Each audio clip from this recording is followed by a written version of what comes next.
The movie begins in ancient Rome, where an architect named Lucius was famous for designing magnificent bathhouses known as thermae. Recently, however, all his clients started rejecting his ideas because they believed he was stuck in the past and unable to create anything new or innovative. At home, his wife constantly nagged him because they were broke, and he refused to have children. One day, a friend took Lucius to a public bath so he could relax a little. But Lucius felt it was impossible to relax there since the place was crowded with loud and nosy people. He needed peace and quiet to think, so he decided to dive underwater and stay there as long as he could while holding his breath. At that moment, he noticed the water moving rapidly along the wall of the tub. When he leaned in to see what was happening, he was suddenly sucked into an opening by a powerful current that lasted for several minutes. Lucius was dragged through a mysterious water-filled tunnel. The current was so strong he couldn't swim against it, but eventually it stopped. When he resurfaced, he realized he was no longer in his Roman bath. Confused and disoriented, Lucius had somehow arrived in modern-day Japan. A group of elderly men in a public bath stared at the strange foreigner who had suddenly appeared from the water. Lucius assumed they were members of a strange tribe with flat faces. As he examined the place, he was quickly amazed by their inventions and innovations. Even simple things like baskets impressed him. When he saw devices like massage chairs and faucets, he assumed slaves were hidden behind the walls operating them. At the same time, a struggling manga artist named Mami, whose work was constantly being rejected, happened to be at the bathhouse. Lucius accidentally wandered into the women's changing room, where a woman screamed and hit him on the head, knocking him unconscious. Mami was fascinated by his physique and immediately began sketching him.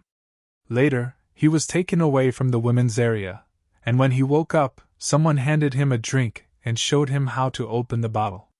He took a sip and was so overwhelmed by the taste that tears filled his eyes before he fainted again. When Lucius woke up once more, he was back in ancient Rome. The men at the bathhouse told him he had just nearly drowned in the tub. He thought everything had been a dream, until he noticed the empty bottle beside him. 2 months later, the bathhouse was completely renovated thanks to Lucius's new ideas, which were actually inspired by what he had seen in Japan. People loved all the small details, from the baskets to the new bottled drinks, even the devices powered by slaves. Everyone was thrilled, and Lucius started making a lot of money again. One day, an elderly man relaxing in the bath wished he could have a bath like that in his own home.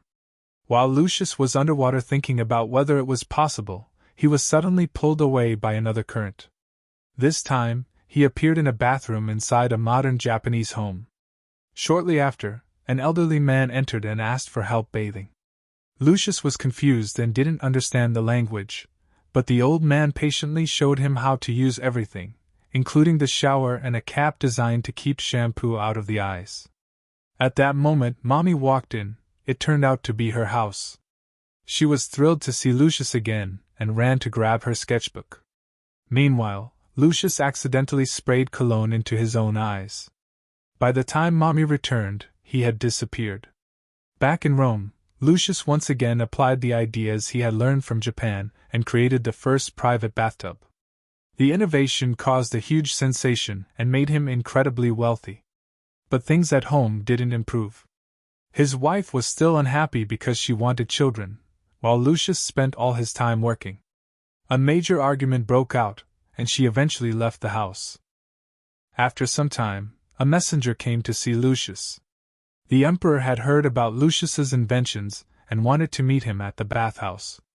On his way out, Lucius bumped into the emperor's nephew Sionius, who was arrogant and spoke harshly to him. Lucius was nervous because rumors said the emperor was extremely cruel and had executed every politician who opposed him. But when Lucius finally met him, Emperor Hadrian treated him very kindly. Hadrian explained that he loved art and believed what Lucius had created in the bathhouse was true art. He even proved it by showing how he had designed the bath so moonlight could shine inside.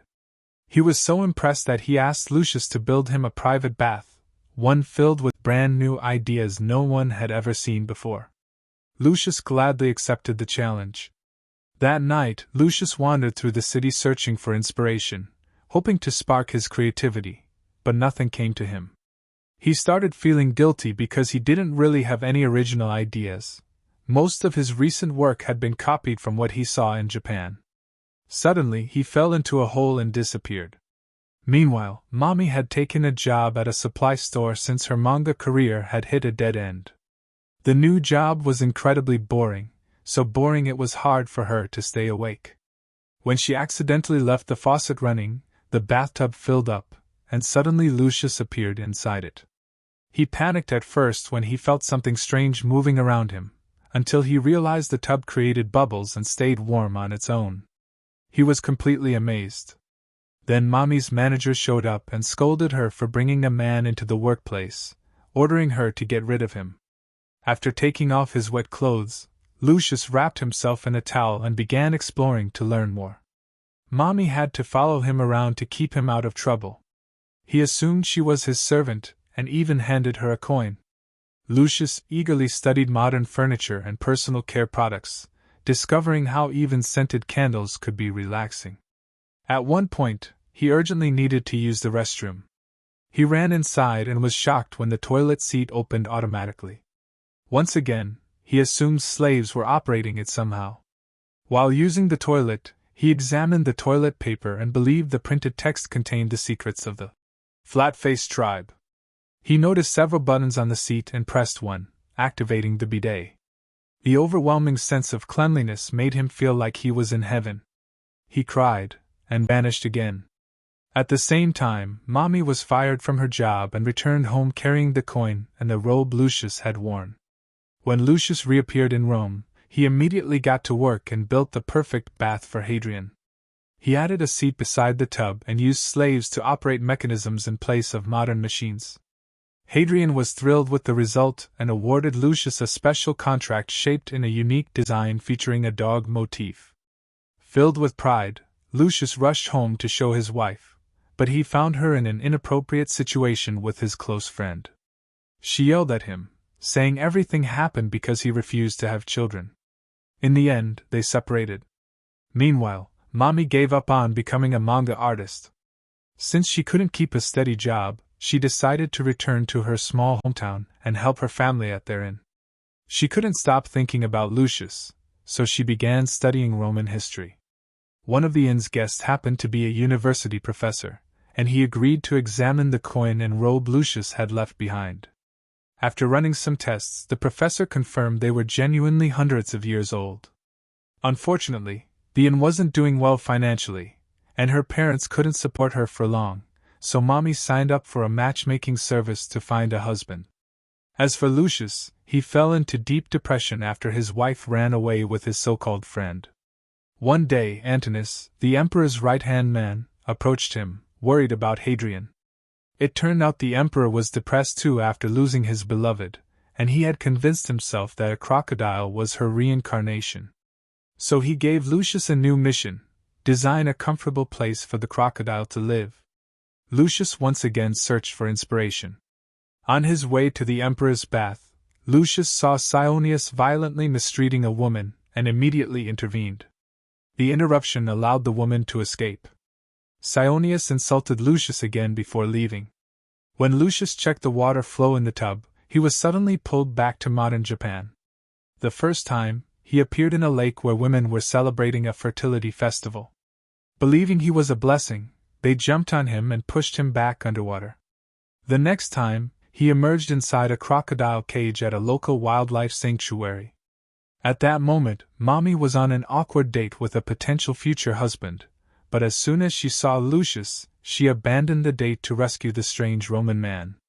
After an employee removed Lucius from the cage, he carried Mommy along so he could learn more about crocodile care and indoor plant environments at the sanctuary. When he tasted a banana, he loved it so much that he decided to take one back with him to plant in Rome. Later, Mommy dressed him in a yukata and took him around town to enjoy food and games. Lucius showed off his archery skills, but while he was distracted, a monkey stole his banana. Furious, he chased the animal until he reached some hot springs. There, he found the idea of an outdoor bath incredibly comforting and began to cry. At the perfect moment, he spotted the banana floating in the water. He rushed to grab it, only to be pulled back to Rome once again. A few days later, Lucius completed the perfect habitat for the crocodile. Hadrian was overjoyed and treated Lucius like a close friend, inviting him to visit the palace whenever he wished. After some time, Hadrian learned that his soldiers were being attacked by rebels who wanted a better leader. The troops were sent to fight them, but the rebels refused to surrender. The battle dragged on for months. More than a year passed. As Hadrian grew older, he decided to step down and leave the throne to Cionius. Hadrian then sent a letter to Lucius asking him to build a new public bath as Cionius's first major project as emperor, believing it would help him gain the people's support from the start. But Lucius despised Cionius and believed his arrogance would drive the Roman Empire to ruin. So he went to confront him and refused the job. Cionius took the refusal as an act of treason, something punishable by death. While Lucius was struggling with what to do, a rival architect approached him. The man was furious because ever since Lucius became famous, he hadn't gotten any work and was now completely broke. A fight broke out. The rival slashed Lucius with a sword and shoved him into a well, sending him once again to modern Japan. When Lucius woke up, he found the elderly men at the inn taking great care of him. He noticed warmth rising from the ground, which helped heal his back. They later brought him to the hot springs so he could rest and recover. Seeing their scars, Lucius assumed they were mighty warriors, but in reality, the scars came from ordinary accidents. They offered him some sake, but when it burned his throat, he thought it was poison and ran off in panic. Eventually he found Mommy and told her he'd been poisoned before collapsing. By then, Mommy had studied enough Latin to understand him. She gave him hot spring water and explained that it was healing. Lucius stood up thinking he was cured, but the sake still made him dizzy. He fell onto Mommy, and the two of them tumbled into the springs, transporting them back to ancient Rome. When they woke up, Cionius immediately tried flirting with Mommy and attempted to take her away, but Antoninus stopped him. After that, Lucius returned home and started packing, planning to flee so he wouldn't be executed, since he refused to betray his principles. Mommy tried to catch up with him to stop him but got lost in the city. At that moment, she heard a man reading the latest political news aloud and suddenly remembered something from her history books. Meanwhile, the elderly men saw Mommy's hat floating in the water and jumped in to save her, which caused them to be transported as well. As for Lucius, while wandering outside the city, he discovered hot springs similar to the ones he had seen in Japan. Unfortunately, soldiers quickly found him and brought him back home. Mommy greeted him with a hug and told him that Antoninus had been sent to the provinces to deal with the rebels. She assumed Cionius had done it out of revenge for Antoninus saving her, but according to history, that wasn't supposed to happen. Cionius was the one who was meant to be sent to the provinces and die of the plague, paving the way for Antoninus to take the throne. It seemed her presence had changed the course of history. Lucius confronted Cionius, whose arrogant remarks only confirmed he would make a terrible ruler. Lucius felt he had failed his people and himself because he couldn't come up with original ideas. But Mommy spoke to him from the heart, reminding him that he was brilliant and creative. He had only seen Japan once and still managed to recreate everything in Rome with his own hands. Inspired by her words, Lucius rushed to Hadrian and proposed building a bathhouse on the battlefield to help soldiers recover. That way, they could finally win the war, and Antoninus wouldn't need to be sent to the provinces. Hadrian hesitated, unsure whether to believe him when he claimed the idea belonged to Antoninus. Lucius and Mommy went to the warm area he had discovered and began construction the next day, but they didn't have enough slaves to make real progress. Just then, the soldiers arrived, along with the elderly men from modern Japan, who immediately agreed to help. They suggested a faster solution. Instead of building a massive bathhouse that would take years, they constructed small huts where wounded soldiers could rest on the naturally heated ground to recover. They also dug a large pit to create a hot spring big enough for multiple soldiers at once.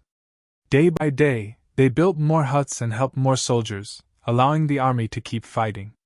Mommy even started drawing signs saying that Lucius had inspired her to chase her dream again. After a great deal of hard work, the Romans finally won the battle and celebrated at the hot springs. That night, Lucius and Mommy had a chance to grow closer. For the first time, Lucius smiled at her. She began to cry, and her body slowly started to fade. Lucius admitted that he cried every time he returned to Rome. Mommy said a final goodbye and returned to Japan with the elderly men. The next day, Hadrian held a public celebration honoring Antoninus for his brilliant idea. He announced that Cyaneus would be sent to the provinces instead, and he publicly praised Lucius for his contribution, bringing him to tears.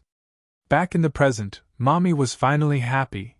Her manga had been accepted by her editor, who was amazed by her story about Lucius. But on her way home, she was shocked to see Lucius emerging from a fountain. And that was the end of the movie. Thanks for watching, and don't forget to like the video and subscribe to the channel.